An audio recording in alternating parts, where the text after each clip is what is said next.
Romanos 6,14.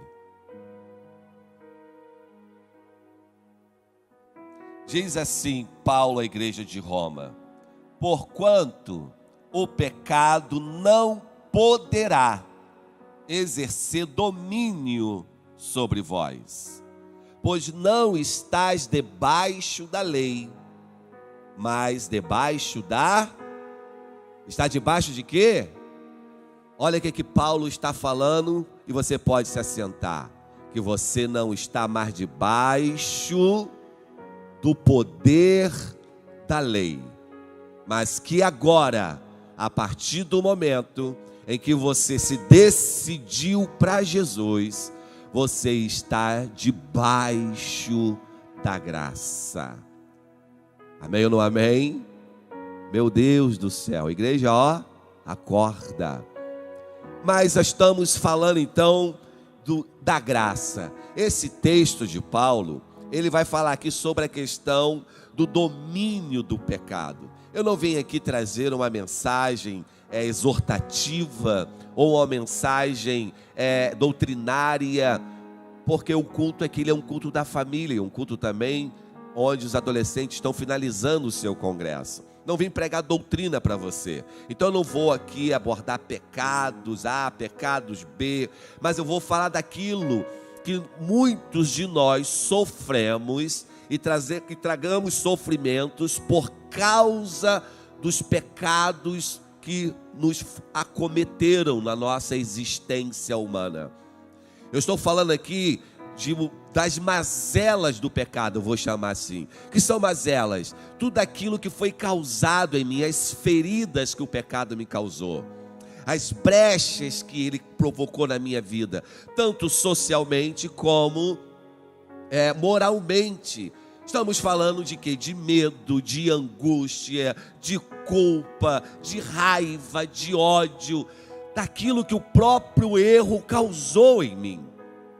Porque quando a gente fala de pecado, e aqui eu trato como uma ermatia, que é errar o alvo, e toda vez que você peca, você está errando o teu alvo, sempre fica alguma coisa lá atrás, como uma vergonha, como um medo, como uma angústia, e você fica levando a vida desta forma, mesmo recebendo perdão, mesmo tendo um encontro com Cristo, mas você não se comporta às vezes da mesma forma, parece que está preso em si mesmo, não consegue a felicidade que tanto almeja, não consegue a liberdade, se sente incapaz em várias situações da vida, carrega um sentimento de inutilidade, de incapacidade, carrega um sentimento de ser indigno de amor, que eu não posso amar, que eu não sou digno de receber ou dar amor,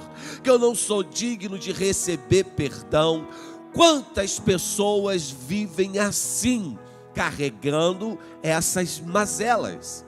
E o que Paulo está falando? Paulo está falando que quando você encontra com a graça, ela te liberta de tudo isso. Ela provoca em você uma transformação. Ou seja, o encontro com a graça, ela te liberta por inteiro. O culto começou hoje com firme nas promessas. Olha o desenhar do culto. Foi começando falando sobre estar firme. Firme nas promessas de Jesus, o Cristo. Logo após, o Felipe assume a tribuna e fala sobre renúncia. Você tem que renunciar. Aquele que vem após mim, nega-se a si mesmo, toma a sua cruz e siga-me. Observa que a renúncia, ela é o pilar principal do Evangelho. Não tem como você chegar a Cristo se você não renunciar a si mesmo. Mas renunciar o quê? Todas as questões humanas. todos os seus desejos, aquilo que mais lhe atrai, aquilo que mais te impede de chegar a Cristo. E a Bíblia vai dizer: a concupiscência da carne, a soberba da vida, é a concupiscência dos olhos. Se você não renunciar a si mesmo, não tem como ter relação com Cristo. A renúncia ela é tão importante que ela não se dá só na esfera espiritual. Ela se dá em qualquer esfera de relacionamento. Num casamento, por exemplo, no namoro, no noivado, numa sociedade. Não tem como você entrar num relacionamento e viver somente aquilo que você quer, aquilo que você deseja. Você vai ter que abrir mão de algumas coisas para poder se relacionar com o outro. Logo após o Filipe, o Jardel canta Além do Rio Azul. Firme renúncia. Para você chegar além do Rio Azul, numa cidade onde não há mais choro, numa cidade onde não há mais tristeza, numa cidade onde não há mais dor, você tem que viver para Cristo. Estão compreendendo? Olha o desenhar do culto. Após o Jardel, o Kadosh começa a cantar. E ele canta: não caminhamos pelo que vemos, mas pelo que nós cremos. Estão compreendendo como que Deus já trouxe aqui algo maravilhoso, passo a passo? Passo a passo. Ele já foi falando exatamente como precisamos viver, porque quem é a graça? Nós fizemos o congresso e criamos aqui um jargão para os adolescentes, não é? Quem é a graça? Jesus é a graça. Tito capítulo 2, no versículo 11 vai dizer: porque a graça se manifestou, trazendo salvação a todos os homens. Não foi um homem, não foi uma mulher, mas a todos. E esta graça que é Cristo, que confirma também em João logo, porque a Bíblia ela é escrita não de forma como a gente já lemos, mas existe uma forma cronológica da Bíblia. E se você vai ler a manifestação, está lá que o verbo se fez carne e habitou entre nós. João 1,14. E nós vimos a glória do unigênito de Deus, a graça. Olha isso. E o mesmo João vai escrever no capítulo 3, no versículo 16: porque Deus amou o mundo de tal maneira e deu o seu único Filho, a graça. Então a graça é Cristo, favor imerecido. Não é graça de gracinha, não é graça de algo engraçadinho, é graça de favor. É caris, eu estou fazendo um favor para si mesmo.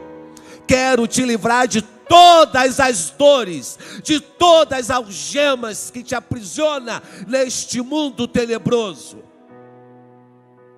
Só que tem um sentido para aqueles que creem. É necessário crer, porque Deus não enviou o seu Filho para condenar o mundo, mas para que o mundo fosse salvo por ele. E se nós cremos, então seremos salvos, porque quem não crê já está condenado. E aí, por incrível que pareça, ontem eu estudando a palavra e abro o Instagram, de repente aparece Mel Gibson. E Mel Gibson me veio com uma frase fantástica: ninguém morre por uma mentira. Quando eu vi esta frase, eu parei para ouvir o que o Mel Gibson estava falando. Ninguém morre por uma mentira.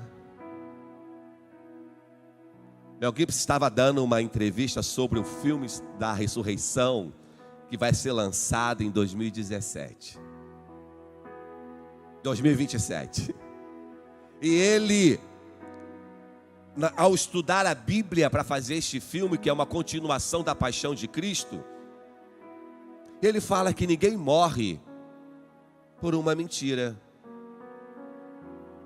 O Kadosh cantou: a perseguição não parou a igreja, o inferno não parou a igreja, o Coliseu não parou a igreja. Os crentes da igreja primitiva morreram não por uma mentira, mas por uma verdade. Conhecereis a verdade, e a verdade vos libertará. A mensagem que eu trago hoje aqui nesta noite não é uma mensagem inventada por mente humana, mas é uma verdade. Paulo está falando: você não está mais debaixo da lei, da opressão do pecado, mas debaixo da graça. E aí eu me maravilho, e meu coração enche de alegria, porque a unção quebra o jugo. Coloca aí Romanos 6,14. E a gente vai ler esse texto. A unção quebra o jugo. A força que você tem para fazer alguma coisa. Vou repetir, preste atenção aqui. Olha para cá. A força que você tem para fazer algo é a mesma que você tem para não fazer. Vou repetir. A força que você tem para fazer alguma coisa é a mesma que você tem para não fazer. A força que você tem para não amar alguém, odiar aquela pessoa, é a mesma que você tem para amar. A força que você tem, que você carrega para não liberar perdão, é a mesma que você tem para liberar. Pula o versículo 15. Olha que Paulo fala: não estamos mais debaixo da lei, mas debaixo da graça. 15. Pois que havemos de pecar porque não estamos mais debaixo da lei, mas debaixo da graça? De modo nenhum. 16. Não sabeis que daquele a quem vos apresentais como servo para lhe obedecer, sois servo deste mesmo a quem obedeceis, seja do pecado para a morte ou da obediência para a justiça? Sabe o que Paulo está falando? Se você se tornava antes e tinha prazer e era obediente à carne, você pode ser obediente à graça. Da mesma forma que você obedecia à vontade carnal, a mesma forma que os desejos carnais te atraíam e você se deixava levar, você tem condições para obedecer à graça. E aí Paulo vai falar que você era escravo, versículo de número 17. Você agora era escravo, mas a graça de Deus, que embora tendo sido servo do pecado, obedeceste, você foi obediente de coração, a forma de doutrina a quem foste entregue. Aí ele fala que agora você era escravo, mas quando a graça te encontra, você continua sendo escravo, mas não do pecado, mas escravo da justiça. Quem entendeu, diga amém. Sabe o que ele está falando? Se você é meu, não abro mão de você. Antes quem te escravizava era o pecado, mas agora quem vai caminhar com você sou eu. Antes quem te subjugava era o pecado, agora quem vai carregar você, porque aprendei de mim que sou manso e humilde de coração, meu fardo é leve, meu jugo é suave, mas sou eu. Porque o que a lei provocava em você, a unção quebra o jugo. Onde havia tristeza, agora é onde havia morte, agora é vida. Onde havia angústia, agora é paz, é tranquilidade, é perdão, agora é salvação. Então, por isso que eu estou dizendo que a força que você tem para fazer é a mesma que tem para não fazer. Então não tem desculpa. Não tem desculpa. Não tem desculpa para você dizer, mas eu não consigo. Se você encontrou com Cristo, já foi falado aqui pelo pastor Antônio de Bem, é isso? Jefferson de Bem. Ele falou aqui o quê? Quem está em Cristo é mais que um. É mais que um. Quem está em Cristo aqui, levanta a sua mão. Quem está em Cristo? Como que eu sirvo? Como que a graça me alcança? Mas eu vivo ainda subjugado pelo poder da lei. Como eu me entrego à graça, mas eu ainda ando arrastando o chinelo. O meu pastor Faustino Porto Pinheiro, ele dizia, galinha da Angola: como é que você está, irmão? Estou fraco. Como é que você está, irmão? Estou fraco. Ele: mas você sempre está fraco. Que Jesus é esse? Que Jesus é esse que você serve? Que você sempre está fraco. A unção quebra o jugo. Ontem esses adolescentes aqui receberam uma unção tremenda. Teve adolescente que me procurou feliz da vida, pulando igual pipoca, dizendo: pastor, eu fui batizado com o Espírito Santo. Outros me procuraram e falaram: pastor, eu ainda não fui batizado com o Espírito Santo, será que ele não vai me selar? Eu já busco há 2 anos. Para quem foi, glória a Deus. Para quem não foi, permaneça firme. Eu estava aqui olhando para essas bolas aqui. 2 delas murcharam. O que faz a bexiga voar? O que faz a bexiga voar? É o que entra dentro dela. Observa que 2 delas não resistiram, congresso. 2 delas não aguentaram até o fim. Oh, isso é forte, hein? Mas a maioria, glória a Deus. Teve uma bola dessa que durou 1 ano e meio, por incrível que pareça. Sabe o que Deus está falando para você? Ser fiel até o fim,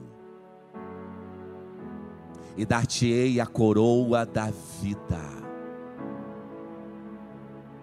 porque a minha graça te alcançou. Você não está sendo mais subjugado pelo poder do pecado.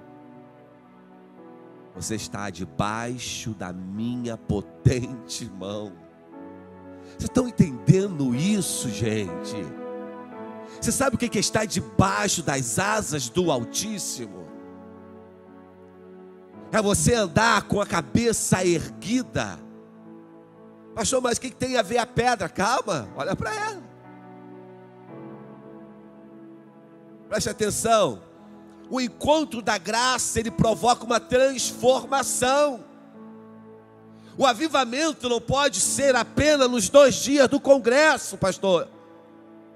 Tem que perdurar até o fim. Porque o avivamento não vem pela minha oratória, ele vem pela palavra. E se a palavra está em vós, sereis avivados.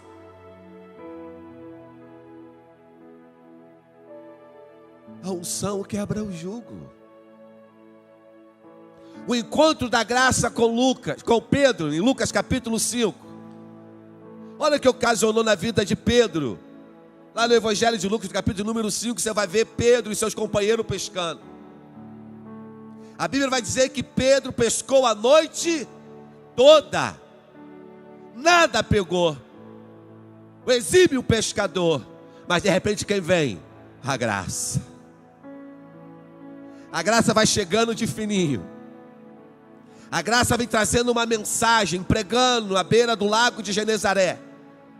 E de repente a graça começa a pregar. Vem Pedro, triste, arrasado em si mesmo.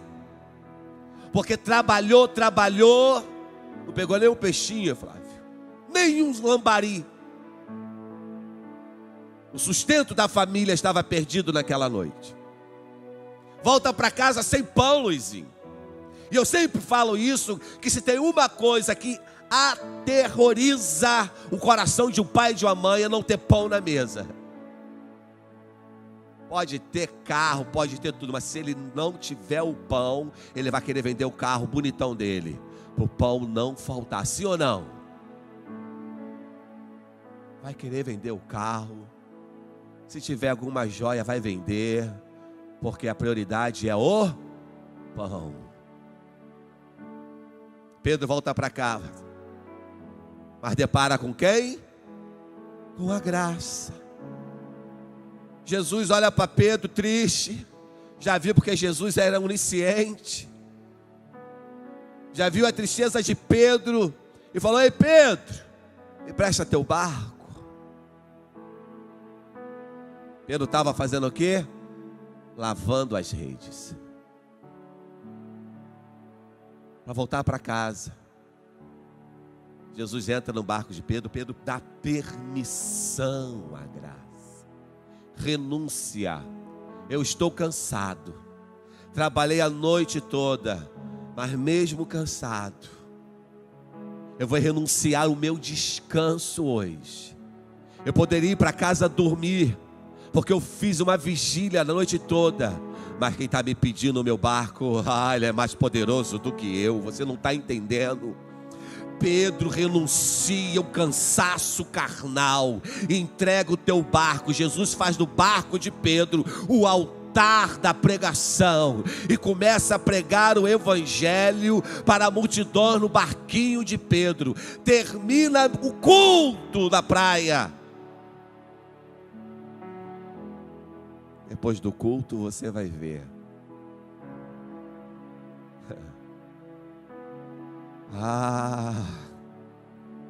Deu errado naquela noite, mas de manhã foi outro dia, porque a graça chegou. O encontro da graça, você já conhece a história. Quem já pode glorificar, só de imaginar glorifica. Só de você conhece a história, essa é a mensagem pregada aqui várias vezes. Você já sabe o que aconteceu nessa pescaria. Olha o que a graça faz. A unção quebra o jugo. O encontro da graça com Lázaro. A Bíblia vai dizer em João capítulo número 5 que Lázaro já estava morto quantos dias? Quantos dias? 4, não 3, 4. Por que não 3 e 4? Porque os judeus acreditavam que o terceiro dia o Espírito ainda vagava sobre o morto e poderia voltar à carne.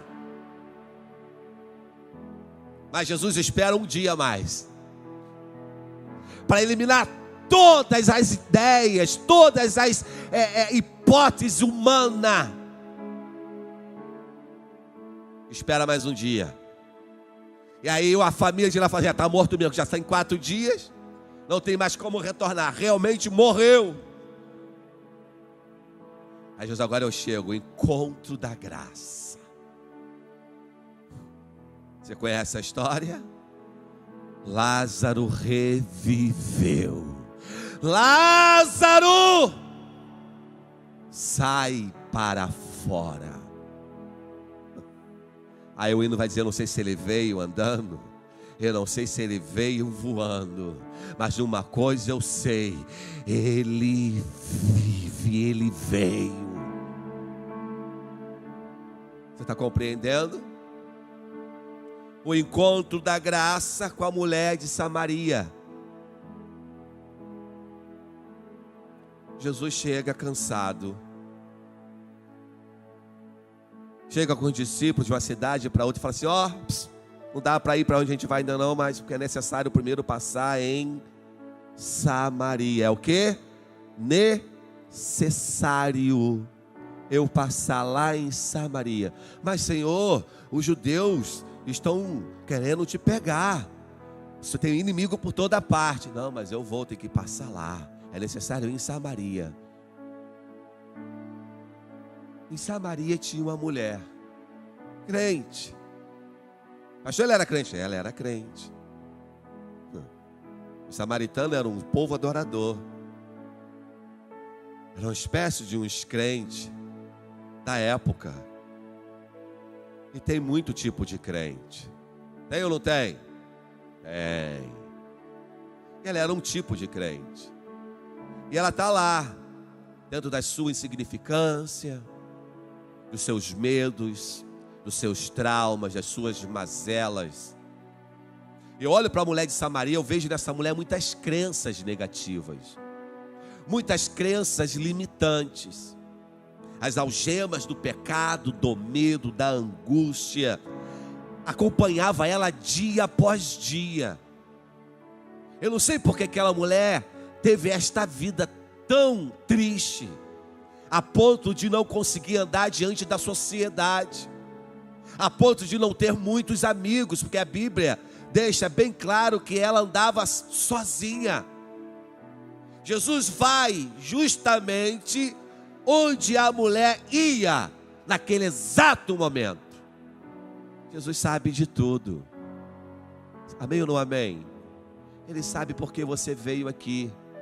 Ele conhece a intenção do seu coração. Ele sabe como você se aprontou e se olhou no espelho e veio pensamentos negativos sobre si mesmo, querendo fazer você ficar em casa, querendo fazer você desistir de estar aqui no culto como hoje. Jesus viu quando você se olhou no espelho, ouviu ontem ao seu deitar quando as suas lágrimas rolaram. Jesus vê a sua angústia, ainda que você acredite que não, mas Ele vê. Jesus viu aquela mulher indo justamente ao poço de Jacó, tirar água num dia mais triste da sua vida. E ela vai num horário que ela não queria encontrar com ninguém. Ninguém. Ela não quer contato social. Ela não quer ter contato com ninguém por causa dos seus erros, por causa da vida, por causa da crença que ela carrega. Mas Jesus diz: é necessário ir lá. E Jesus senta justamente lá no poço de Jacó. E a mulher chega para tirar água. Jesus pergunta: dai-me de beber. Ela fala: como sendo tu judeu, fala comigo, mulher, que sou samaritana?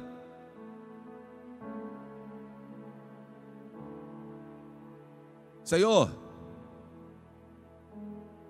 como vai tirar água? O poço é fundo, tu não tem como tirar. E Jesus começa ali um diálogo com aquela mulher. Ah, se tu soubesse quem fala contigo. Ó, se tu soubesse quem te pede de beber, se tu soubesse a quem está te pedindo água, você me pediria. Se alguém entendeu aqui? Se você soubesse a quem você está pedindo água, você, mulher, me pediria, e eu lhe daria água da vida. Senhor, és tu maior do que o nosso pai Jacó, que nos deu o poço? Ó. Ela olha para Jesus e considera que Jesus é inferior a Jacó, porque o poço é algo maravilhoso que Jacó deu. O poço é algo grandioso. A ideia do samaritano não estava focado num Deus poderoso, mas estava num algo efêmero, num poço qualquer. Jesus, mulher, a água que eu tenho é água viva. Esse poço aqui não é nada. Esse poço não é nada. Vai lá e chama o teu marido. Ela, Senhor, eu não tenho marido. Disseste bem. Disseste bem, porque já tivesse 5, e o que tem não é seu. A mulher deve ter regalado a butuca de um olho, porque era a primeira vez que ela se encontra com Jesus. E como sabe que eu não tenho marido, que está comigo nem é meu. Olha a vida desta mulher.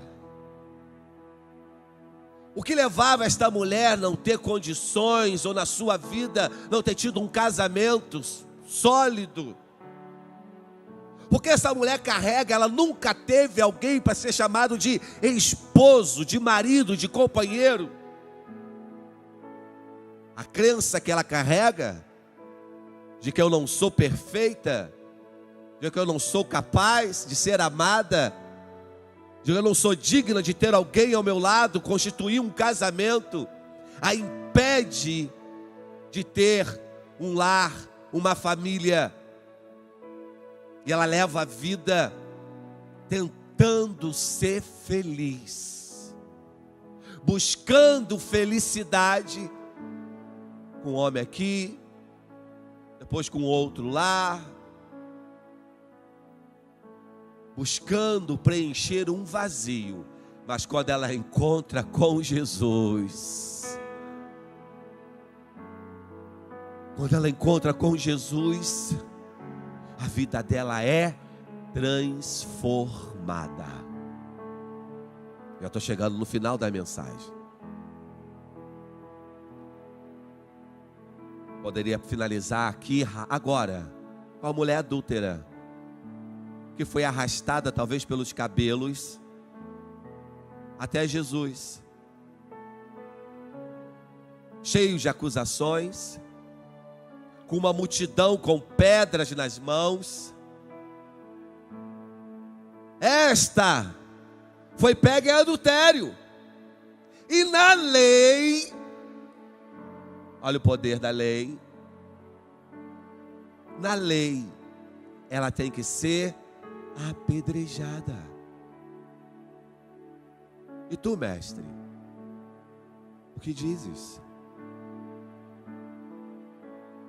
Jesus fica em silêncio, escreve no chão, olha para o coração da mulher e diz: quem não tem pecado, atire a primeira pedra. Cada um vai saindo de fininho. Ninguém tem coragem. Por que Jesus não tirou a pedra? Porque Ele é a graça. Jesus não veio condenar o mundo. Jesus não veio te condenar. Ele veio te salvar. Mulher, onde estão os seus acusadores? Onde estão? Pastor, mas é isso que o senhor trouxe, a pedra e a semente? Não. Sabe por que eu trouxe essa pedra? Porque tem gente que acha que é impossível mudar. Martin Heidegger vai dizer que uma pedra sempre será uma pedra. Ele olha para a pedra para repensar o ser humano e vai dizer que uma pedra é um ser simplesmente presente. Vou repetir, Heidegger, que não é cristão, um filósofo considerado ateu, ele vai dizer que a pedra é um ser simplesmente presente. A pedra é uma pedra. A pedra não tem relação com o mundo. Ela está onde ela está. Ela vai ficar aqui. Eu já estou finalizando a mensagem e a pedra não se mexeu. Se você colocar essa pedra no canto de uma porta, ali ela vai ficar. Se você colocar ela na mesa, ela vai ficar na mesa. Porque ela está ali. Ela simplesmente existe. Não muda, não se relaciona. Tem muita gente na igreja assim, se sentindo como uma pedra, achando que não pode mudar, achando que a vida passada, os erros do passado, não lhe permite amar. O coração já está enrijecido, duro, petrificado, se sentindo assim, estagnado. Nada pode na minha vida. Eu sou assim, eu nasci assim, eu vou morrer assim. Síndrome de Gabriela. Heidegger vai dizer que a pedra é um simplesmente ser presente. Heidegger vai olhar para o cão e vai dizer que o cão não é como a pedra. Ele é um ser presente. Porém, o cão, ele não entende o mundo. Embora ele relaciona com o mundo, mas ele não compreende o mundo que o cerca. O cão age por instinto. Mas Heidegger vai dizer, olhar para o ser humano, ele vai dizer: você não é uma pedra. Você é um ser lançado no mundo de possibilidades.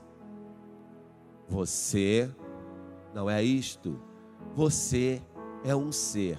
Você não pediu para nascer, apenas nasceu. Você não escolheu como nascer, apenas nasceu. Jeremias vai dizer que antes que formasse no ventre de sua mãe, e as nações te dei, por profeta dizendo a Jeremias, eu te nomeei, antes que formasse no embrião, antes que fosse o embrião, eu já decidi, já escrevi a sua história. Quem está entendendo, diga amém. Se eu não sou a pedra, o que eu sou? Porque eu ainda me sinto vazio. E aí Heidegger, ele vai dizer da semente. Ele olha para a semente. A pedra é um ser simplesmente presente. O ser humano, ele chama de humus, terra fértil. O pastor falou aqui sobre fertilidade. Falou sobre a questão fértil da semente sendo lançada em terra. Ele não sabia que eu ia trazer uma semente, mas eu trouxe uma semente. Deus está no culto ou não?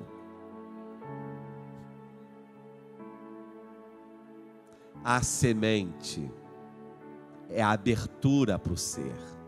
Ela é o poder do vir a ser.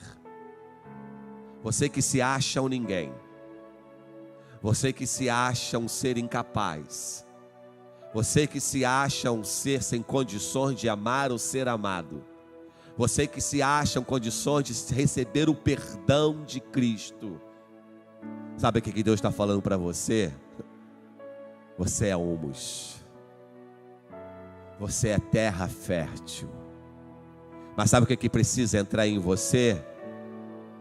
A semente. Cristo está dizendo: eu sou a semente.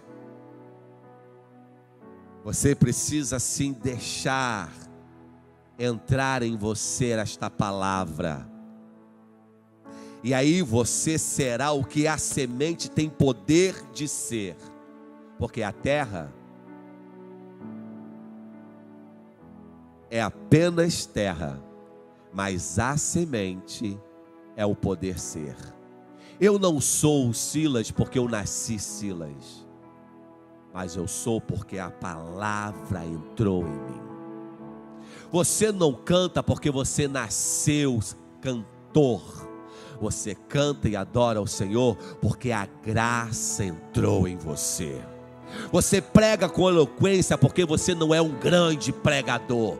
Você prega porque a graça, a palavra entrou em você. A Bíblia fala que todo o poder que é dado a gente vem do alto, não vem de nós mesmos. Então, se você acha que eu sou, você não é. Você só é porque Ele existe. Fique de pé.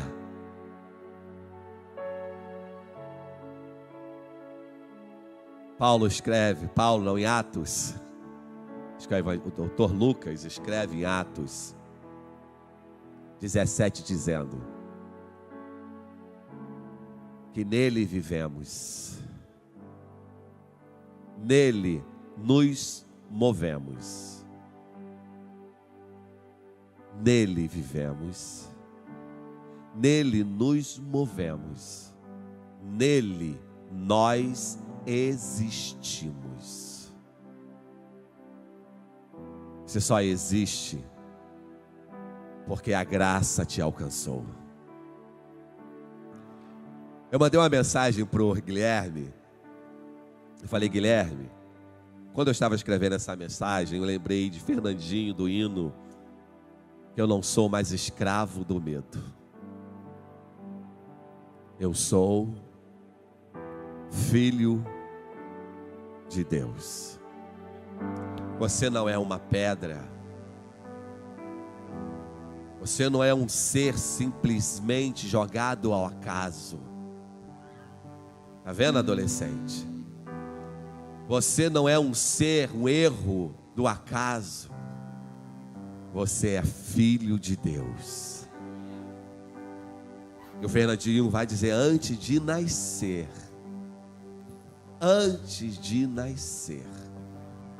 Ele já te constituiu, Ele já te elegeu, Ele já te escolheu, Ele já marcou esta data para você, Ele já te viu aqui nesse congresso, Ele já desenhou toda a sua história. Deus tem um plano traçado para você perfeito.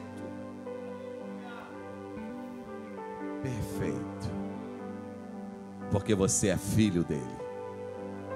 É a herança dele. É a semelhança dele.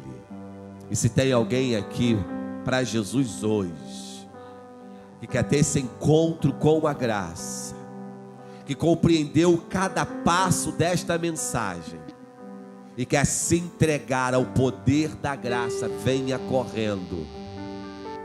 Venha correndo. Você que está afastado, aprisionado pelo medo, pelas angústias, pelas amarras do desespero, tem graça para você aqui na frente. Tem perdão para você. Tem libertação para sua casa. Tem libertação para sua família. E você vai ser impactado pelo poder do Espírito Santo.